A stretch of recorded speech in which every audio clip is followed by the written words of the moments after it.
Thank you so much. First of all, what a beautiful setting. You may be used to it, but I have to take a couple of seconds to absorb how beautiful this is. As you just heard, I have not been a lifelong Democrat.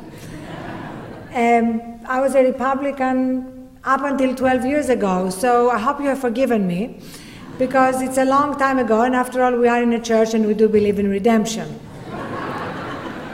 In fact, when I was a Republican, it was such a long time ago that Enron was still a great corporation, Dick Cheney was still good friends with Saddam Hussein, and Michael Jackson was still black.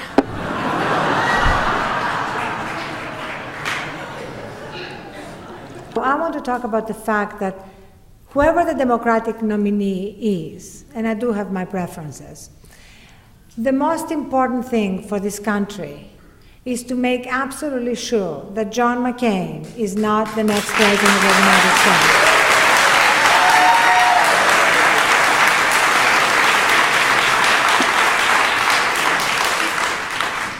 Because this country can absolutely not afford a third Bush term. And unfortunately, this is what John McCain is offering. And I say that with a bit of a heartbreak, because in 2000, when I traveled with John McCain on the Straight Talk Express, I really was incredibly inspired by his true reformer zeal. Yes, I didn't agree with him on many issues, but I felt this was a real leader. This was a real war hero, a man who really wanted to change the system, and I really believed in him. So watching him fall has been a very hard thing to watch for me. It's been a little bit like a Shakespearean tragedy, where the hero falls from grace, where his hunger, in this case for the White House, makes him sell his soul, make this Faustian bargain with the religious right he had called the agents of intolerance, and with the toxic curiosities of the right's base, the Rush Limbaughs and Ann Coulters, and all of the people who basically consist of the lunatic fringe that I describe in the book. So he made that bargain with them, and he has basically surrendered on major issues. It was as though he put up a for sale sign on all his principles. And that hijacking of John McCain by the right, this is in fact what I call the last chapter in my book, meant that on issue after issue, on taxes, remember when he had said that he could not in good conscience vote for Bush's tax cuts at a time of war? Now he wants to make them permanent. He said himself in a debate that he would not vote for his own immigration bill. He voted against a bill that would have prevented the CIA from using torture. And this is a man who had himself been tortured. And when it comes to the war in Iraq, of course, he has been the main cheerleader of the surge. He went to Iraq and told us how safe it was when he went to that market in Baghdad. He forgot to tell us that he was surrounded by more soldiers than George Washington at Valley Forge, and 3 helicopters above. And when he went back recently, he could not even go there, because it was no longer even safe to go there with all that support of troops and helicopters around him. And yet he came back and told us the surge was working. And that really, for me, epitomizes the problem with the right. It's not that they are at war with progressives. It's that they are at war with reality.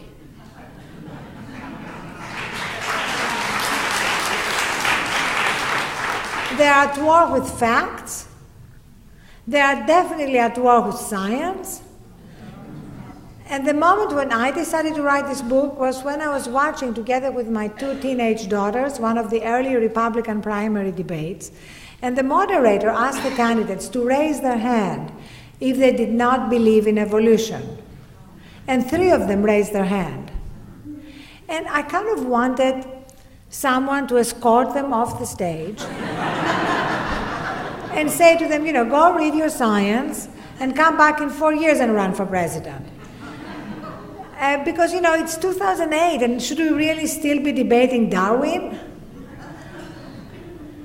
And on top of it, the moderator went on, and I thought to myself, maybe he's now going to ask them, how many of them don't believe in gravity? And what if 5 of them raise their hand? Because a war on science is a slippery slope. You know, you don't believe in evolution today and in stem cell research tomorrow, and who knows what else you're not going to believe in 3 years from now. And in the book, I kind of look at how did that happen? How did we allow the right to hijack our democracy and our debate? And I have identified 3 main culprits. The first one is the media.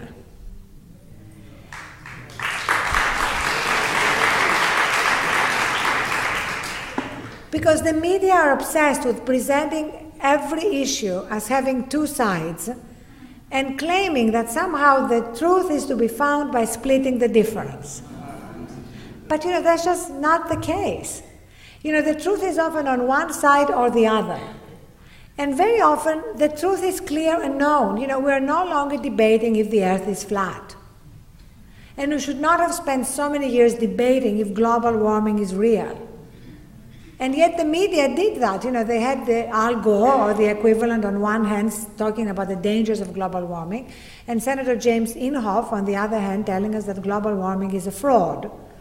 And the Pontius Pilate media, as I call them, wash their hands of any responsibility to help the public ferret the truth out, which for me is the essential mission of a good journalist. And instead they said, okay, here it is, on the one hand and on the other. Maybe we can split the difference. Maybe there's a little bit of global warming. And it's a little bit with Iraq, a little bit. In Iraq, actually, the coverage of Iraq, leaving aside for a moment, you know, the atrocious coverage that led up to the war, when we had above the fold, completely misleading stories in the New York Times, the newspaper of record, about aluminum tubes and the nuclear threat, and then, of course, Dick Cheney would go and meet the press and regurgitate the stories that his office had sold to the New York Times. It's called toxic recycling. But leaving that aside for a moment, let's go to now. So we have Iraq covered as a quote-unquote mixed bag. How many times haven't you read that? By which they mean, you know, sure, violence is going up, sure, you know, 4 million Iraqis have been displaced, etc., but, you know, there's a soccer field over there. And this is a little bit like going to the doctor, and the doctor says to you, you know what? You have a brain tumor. But the good news is that your acne has cleared.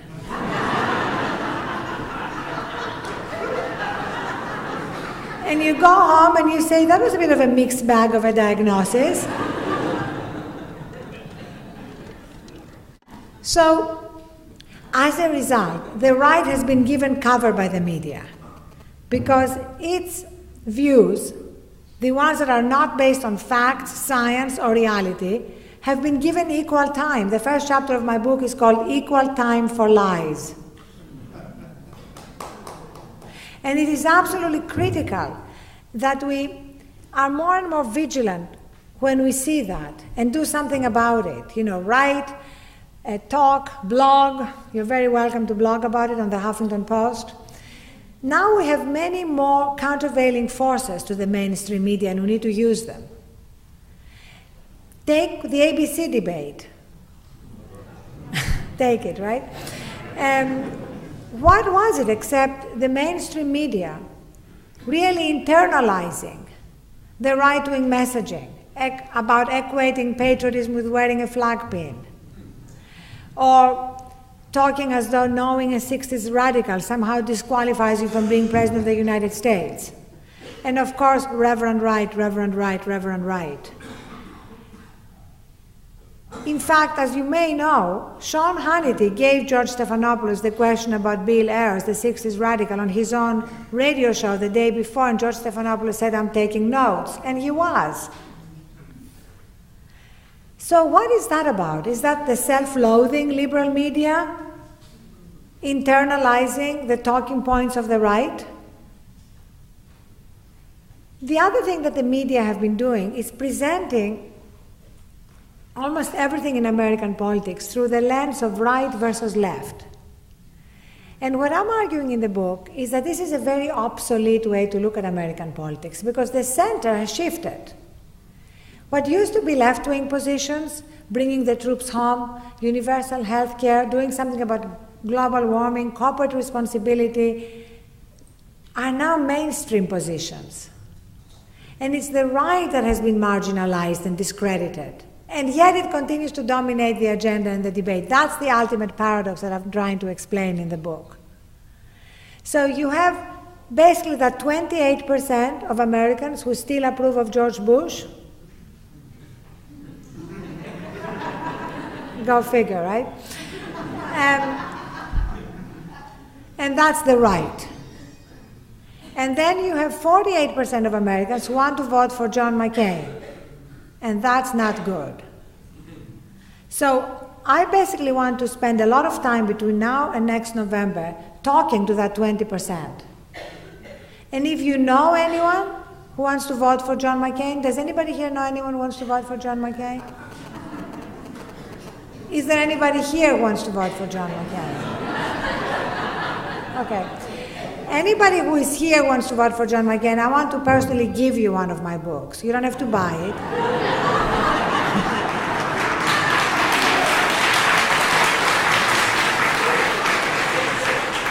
And I want you to read it, and then at the end of it, tell me if you still want to vote for John McCain.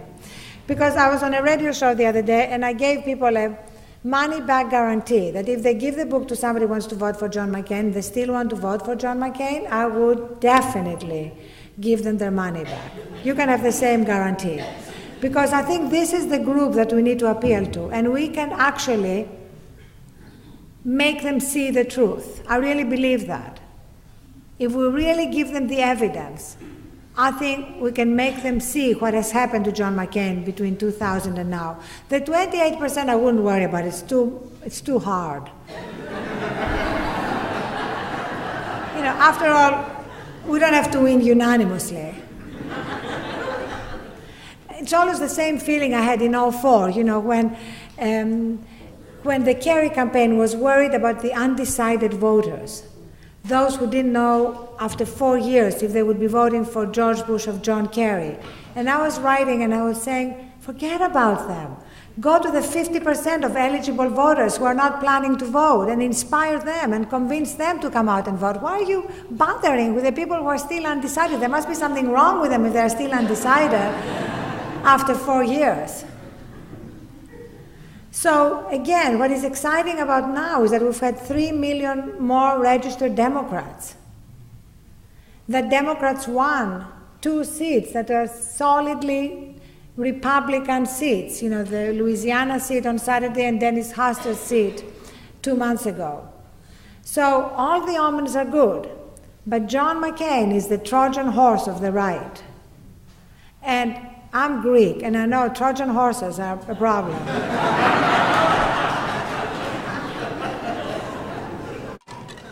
Especially when the media keep feeding them and stroking them and loving them.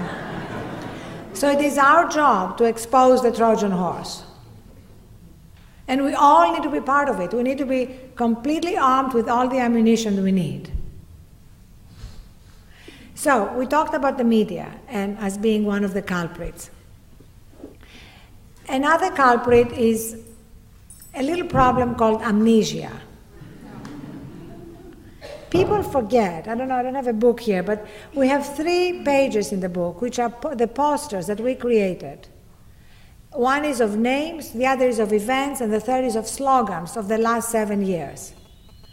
And you'd be amazed when you read all the slogans from the death rows, stuff happens, all the things that you may have forgotten, but the minute you see them all together, you'll remember them. And we need to remind the American people of what has happened to this country over the last 7 years. We need to particularly remind them that we are less safe as a result of invading Iraq. This is critical. That's why I put it in the subtitle. Because I believe that no matter how bad the economy gets, every election since 9/11 is going to be about national security. Because the right knows how to use the fear card. Why do you think George Bush is still in the White House? They run this completely fear-mongering campaign, the message of which basically is, you vote for John Kerry, you die. May sound simplistic. Our lizard brain is very simplistic. And fear messages appeal to our lizard brain, to the amygdala. It's that part of the brain that responds to fear. And when that part is activated, it overrides any kind of rational argument. So that's why we need to start now, connecting the dots for the American people. And giving them the evidence from intelligence agencies, the National Intelligence Estimate, that Al-Qaeda has reconstituted itself where? Not in Iraq, in Western Pakistan. You know, I'm sorry, people are asking me, why are you calling them the Lunatic Fringe? You know what is the definition of insanity? Doing the same thing again and again, expecting different results. And that's what we're doing. What are we doing in Iraq when the danger is in Afghanistan and Western Pakistan? Just because this is George Bush's obsession? And when the commanders on the ground in Afghanistan asked to widen the war there, to protect us from those credible threats to the West, the White House refused. Part of the reason, of course, is that our American military is so stretched. It is stunning to me that the right still continues to own supporting the troops. It is totally stunning because they are destroying the American military. We have 1,000 suicide attempts a month. And the party that sent the army to war without the proper armor, that brings the wounded home without the proper care, is the party that's supporting the troops? We need to speak out so clearly and so passionately against this delusion. And I just wish the media, instead of having wall-to-wall coverage of Reverend Wright, had had wall-to-wall coverage of our American soldiers and what is happening to them. Can you imagine?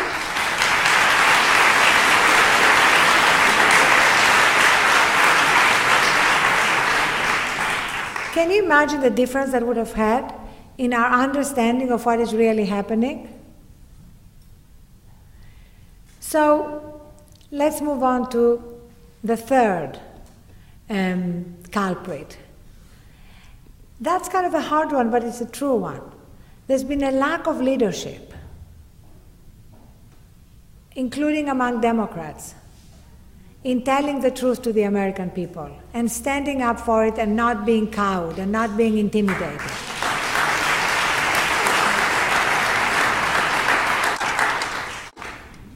The Democrats won back Congress in 2006 with a clear mandate to bring the troops home. And what happened? We sent more troops to Iraq. It was the surge. Now General Petraeus has asked for a pause. Surge, pause, it's vaguely sexual, but it's definitely not good. And yet, our leaders in Congress did not stand up and absolutely unequivocally say, we have the power of the purse. We have an amazing constitution that gives them the power of the purse. They have that power. They can go to the American people and tell them the right way to support the troops and keep us safe is to appropriate all the resources we need to bring the troops home responsibly and safely. And that's it. And they didn't do that. And that's why I talk about a crisis of leadership. Because the country is hungry for leaders who will stand up and tell them the truth. They are so tired of gimmicks and so tired of sound bites that don't mean anything, and they can see through what is happening. And that's where the online media, the blogosphere, has really helped, because we have the 24/7 news cycle now. And when something has been said, we can immediately see, is it accurate, is it not? We can actually be a watchdog to the mainstream media, which continue in many ways to be a lapdog. So the media, amnesia and fear-mongering and a lack of leadership are the main problems we're facing in ending the madness and taking our country back. But I am optimistic despite it all, because first of all, I'm a Greek peasant girl, and optimism is in our DNA. And also because I really believe that we have all the resources and the ability to really turn things around, to course correct. But we cannot afford a third George Bush term. That's why this is so critical right now.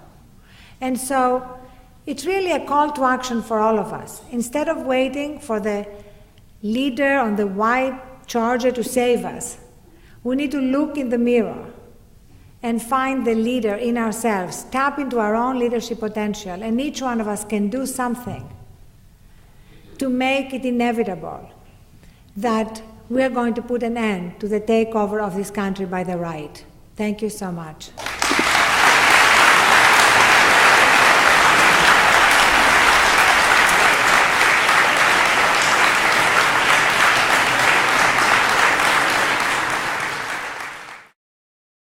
That on issue after issue, on taxes, remember when he had said that he could not in good conscience vote for Bush's tax cuts at a time of war? Now he wants to make them permanent. He said himself in a debate that he would not vote for his own immigration bill. He voted against a bill that would have prevented the CIA from using torture. And this is a man who had himself been tortured. And when it comes to the war in Iraq, of course, he has been the main cheerleader of the surge. He went to Iraq and told us how safe it was when he went to that market in Baghdad. Thank you so much. First of all, what a beautiful setting. You may be used to it, but I have to take a couple of seconds to absorb how beautiful this is. As you just heard, I have not been a lifelong Democrat.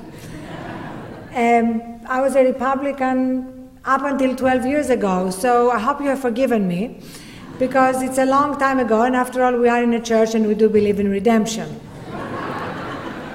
In fact, when I was a Republican, it was such a long time ago that Enron was still a great corporation. Dick Cheney was still good friends with Saddam Hussein, and Michael Jackson was still black.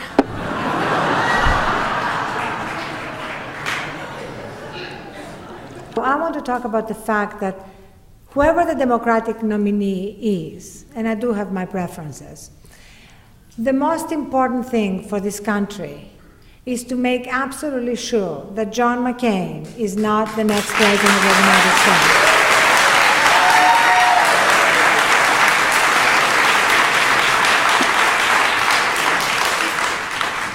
Because this country can absolutely not afford a third Bush term.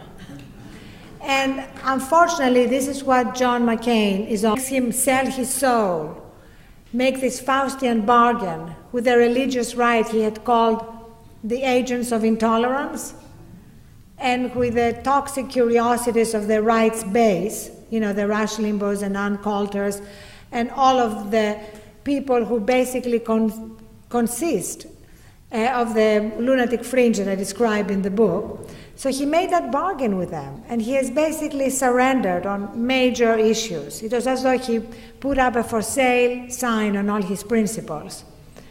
And that hijacking of John McCain by the right, this is in fact what I call the last chapter in my book, offering. And I say that with a bit of a heartbreak, because in 2000, when I traveled with John McCain on the Straight Talk Express, I really was incredibly inspired by his true reformer zeal. Yes, I didn't agree with him on many issues, but I felt this was a real leader.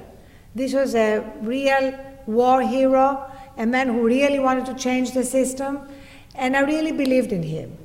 So watching him fall has been a very hard thing to watch for me.